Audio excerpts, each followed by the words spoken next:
everyone, welcome back for another deep dive. Today we are exploring something truly mind-bending. We're going to be talking about atoms. Oh, yeah. But not just like, your basic kind of like atoms 101 stuff. We're looking at atoms through a more philosophical, Right. even spiritual lens. Our source material for this deep dive takes a really unique approach, exploring how these tiny particles, atoms, might actually point to like a much deeper purpose in the universe. Well, and it is fascinating, isn't it? Yeah. I think a lot of people think of atoms as just kind of these tiny invisible things, right? Right. That make up everything around us.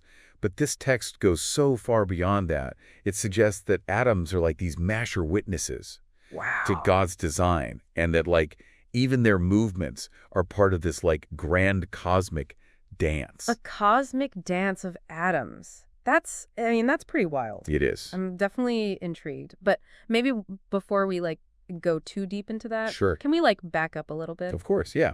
For those of us who haven't really thought about atoms since high school chemistry class, Right. can you just like remind us, what are atoms? Absolutely.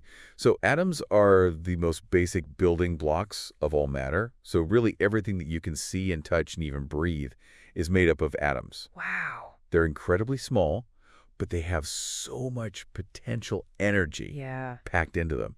And, according to this source, they also have incredible purpose. Okay, so that makes sense. But how does this text actually connect these tiny atoms to like a divine purpose? I mean, they're just particles, right? How can they be witnesses to anything? Yeah, that's a really great question. And this is where it starts to get really, really interesting. Okay.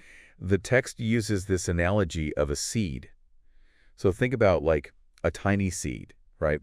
That has all of the information packed into it to grow into this massive pine tree. And it argues that atoms are kind of similar, right? They might be super small, but they have this potential for like incredible complexity and order.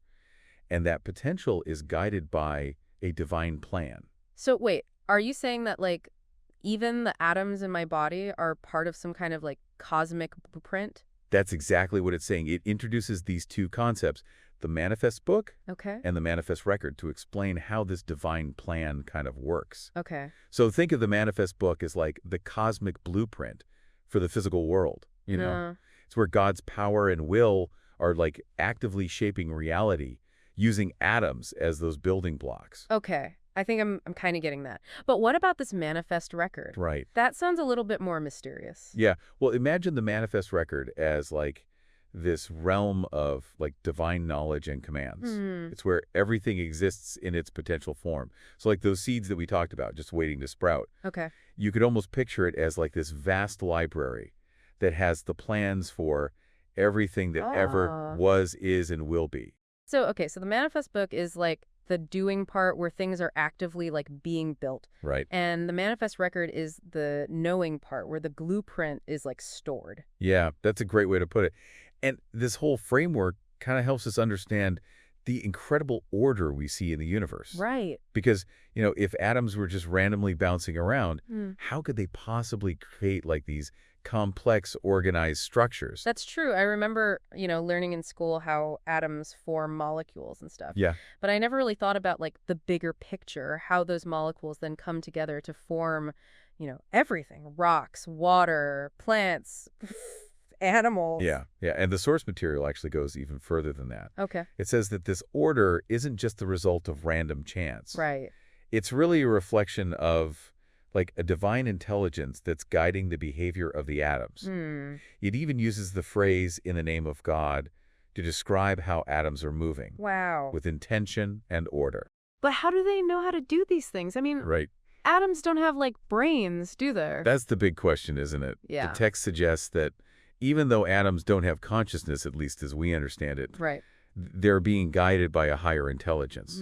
It's like they're following instructions. Okay. A script that's been written in the manifest record.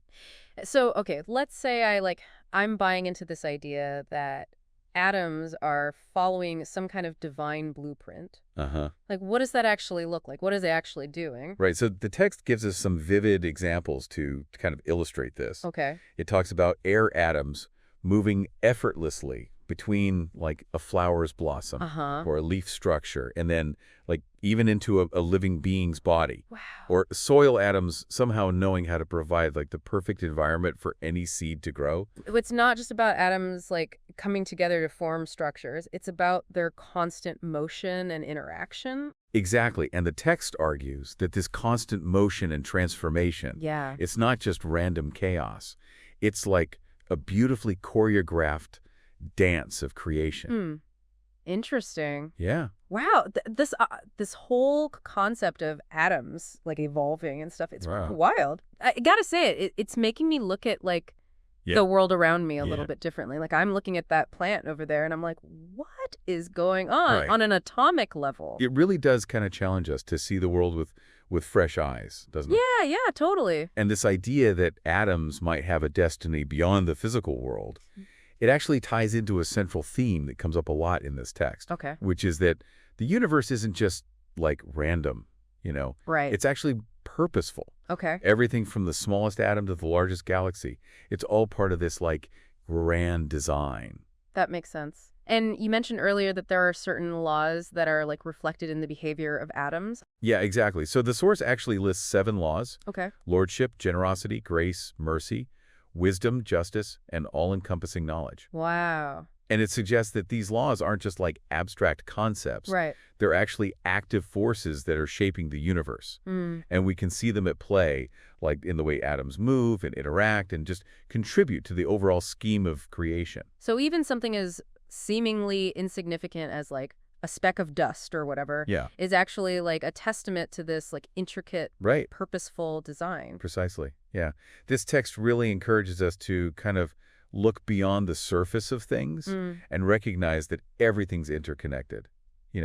Even the smallest actions Yeah. at the atomic level are contributing to this grand symphony of creation. It's pretty heady stuff. I mean, does the text offer any more like concrete examples of how Yeah. you can see these laws at work in the behavior of atoms? It does. So one example it gives is the way God uses atoms to create new bodies for spirits year after year. It also talks about how atoms are constantly involved in like renewing the Earth's surface for Right. cultivation. Okay. And I think maybe most intriguingly, it talks about this constant flow of atoms between the physical world, the unseen world, Wow. and the hereafter. So even in death, atoms are playing a part Yeah. in this like grand scheme. That's right. That's pretty amazing. It's like they're constantly being repurposed for different acts of creation. Exactly. The text really highlights how atoms are constantly in motion, Yeah. transforming from one form to another, serving different purposes along the way.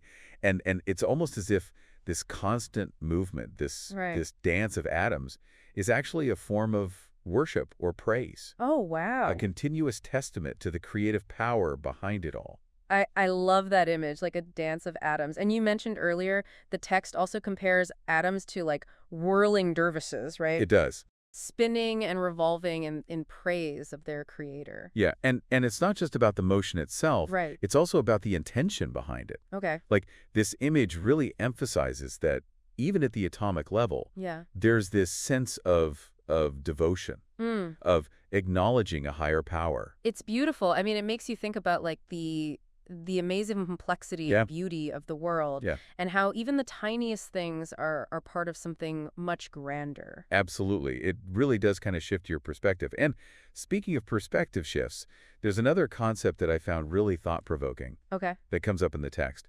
It suggests that each atom carries within it 2 testimonies, Okay. one to God's existence and another to God's unity. Okay, I'm curious. How can like an atom testify to anything? Right. Well, the text explains that an atom's ability to like perform these complex tasks, Uh-huh. to follow these instructions and contribute to this intricate design, Yeah. it really points to the existence of like a higher intelligence, a creator.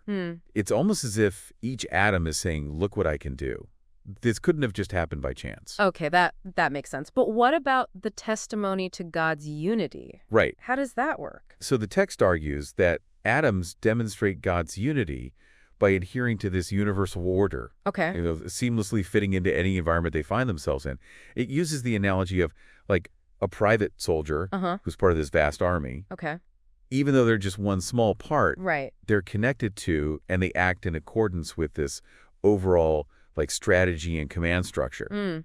And in the same way, atoms, even though they're tiny, are part of this grand interconnected system, Yeah. reflecting the unity and the overarching purpose of the Creator. So even something as seemingly insignificant as like, when atoms journey through our digestive system Right. is actually a reflection of this like grand design and purpose. Precisely. The text emphasizes that even the smallest actions at the atomic level are contributing to this grand symphony of creation. Mm.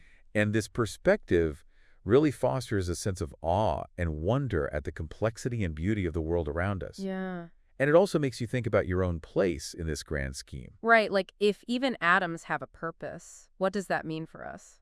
That's a great question. And it actually leads us to one of the most powerful images in the text. Okay. The idea of atoms being like points on a needle, Okay. playing the records of creation on this vast cosmic record player, Wow. endlessly singing praises to their creator. Wow. That's a beautiful image. It is, isn't it? Yeah. It really captures this sense of like constant motion and Yeah. purpose and even joy Yeah. that the text attributes to this world of atoms. Right. It's like everything, even the smallest particle, is participating in this like grand cosmic symphony. It really is a powerful image.